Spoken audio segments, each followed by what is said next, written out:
আমিও দেখবো আজকে কেমনে আমার আটকায়। এই নেট নেট আমি খুইলেই ছাড়বো। দাঁড়া, ওই সাইড দিয়া খুলবো। এদিক দিয়ে পারি না তো কি চাই, হালুম সর। রাস্তার মাঝখানে বসে থাকে খালি, কাম কাজ তো করে না। এই দিক দিয়ে খুলবো, দাঁড়া।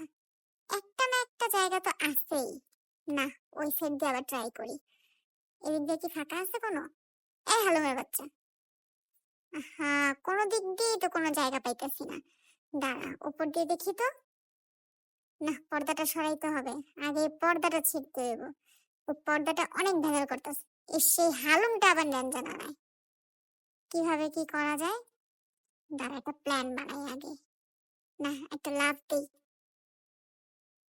হালুম, পর্দাটা ছিঁড়া তারপরে নেটটা খুলবো।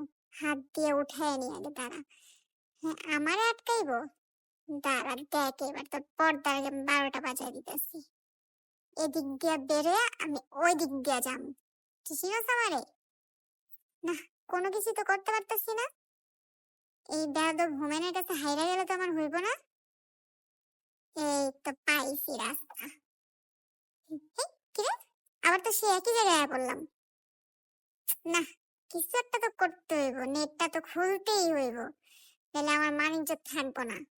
দাঁড়া, এখন এই পর্দাটা আগে ছিঁড়া ফেলাম আমি। ওর পর্দা নেটের শখ আমি মিটাই দেব। দেখছো, এই জায়গায় আমার শান্তি নাই। একটু ঘুমাইতে আসছিলাম শান্তিতে, তাও শান্তি দিব না। নেট লাগাই কি তো শান্তি হয় নাই? তুই যে আবার আমার এই জায়গায় ডিস্টার্ব করতে আইছস। যামই যাই, শান্তিটা থাকমই না এখানে আর। এই বাসায় আমি আর থাকবো।